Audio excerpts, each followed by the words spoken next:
क्या आपने grandfather paradox के बारे में सुना है? चलिए मैं एक्सप्लेन करता हूँ। मान लीजिए आप फ्यूचर में इतने बड़े साइंटिस्ट बन चुके हो कि आप एक टाइम मशीन का आविष्कार कर देते हो। इसके बाद आप सोचते हो क्यों ना भूतकाल में जाकर अपने दादाजी का बचपन देखा जाए और उस समय के माहौल का मजा लिया जाए। आप टाइम ट्रैवल करके उसी जगह पर जाते हो जहां आपके दादाजी का बचपन था।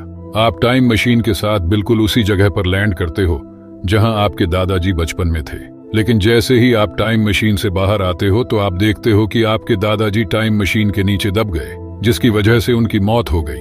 अब जबकि उनकी बचपन में ही मौत हो चुकी है तो इसका मतलब उनकी कभी शादी ही नहीं होगी, और उनकी शादी ना होने का मतलब है आपके पेरेंट्स का अस्तित्व नहीं होगा, और आपके पेरेंट्स का अस्तित्व नहीं होगा तो जाहिर सी बात है कि आप भी पैदा नहीं होंगे। इसका मतलब आपका भी इस दुनिया में अस्तित्व नहीं होगा। तो अगर आप एग्जिस्ट ही नहीं करोगे तो पास्ट में जाओगे कैसे?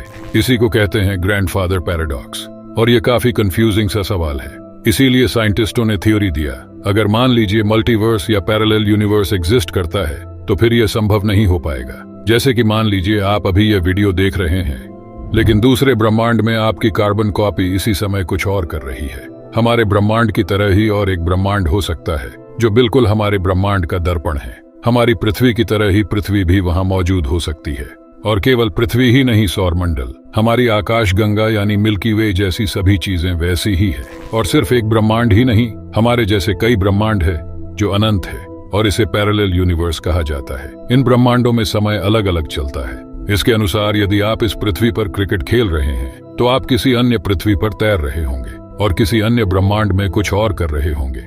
जैसे कि आप अपने किसी सपने को पूरा करने के बारे में सोचते हो, वह पहले से ही दूसरे ब्रह्मांड में पूरा हो चुका होता है। इसके अनुसार वहां एक अलग समय रेखा चल रहा है। तो इसी कारण अगर आप टाइम ट्रैवल करते हो तो आप ऐसे ही किसी ब्रह्मांड में पहुंच जाओगे, और अगर आप किसी दूसरे ब्रह्मांड में जाकर अपने आपके दादाजी को मार दिया तो इस ब्रह्मांड में कोई असर नहीं पड़ेगा, क्योंकि वह आपके किसी दूसरे ब्रह्मांड में मौजूद आपके वेरिएंट का दादाजी होगा। इस थ्योरी को सच मानने का कारण यह है कि जो सपने या डेजावू हमें आते हैं वे कुछ समय बाद सच हो जाते हैं। इसका मतलब है कि कुछ चीजें ऐसी महसूस होती हैं जैसे वे पहले भी घटित हो चुकी हो। इसीलिए हम इसे सपने में भी कभी कभार देखते हैं या फिर डेजावू महसूस करते हैं। और अगर आपको ऐसे ही मल्टीवर्स या पैरेलल यूनिवर्स के ऊपर पूरी डिटेल्स वीडियो देखनी है तो नीचे कमेंट करके बताइएगा जरूर। खैर, इसी कारण अगर इस थ्योरी के मुताबिक मल्टीवर्स या पैरेलल यूनिवर्स एग्जिस्ट करता है तो फिर ग्रैंडफादर पैराडॉक्स संभव नहीं हो पाएगा। लेकिन वास्तव में फिलहाल ऐसा मल्टीवर्स ऑफ मैडनेस होना संभव नहीं है। इसीलिए आप सब्सक्राइब करके हमारे साथ जुड़े रहिए ऐसे ही रहस्यमय चीजों के बारे में जानने के लिए।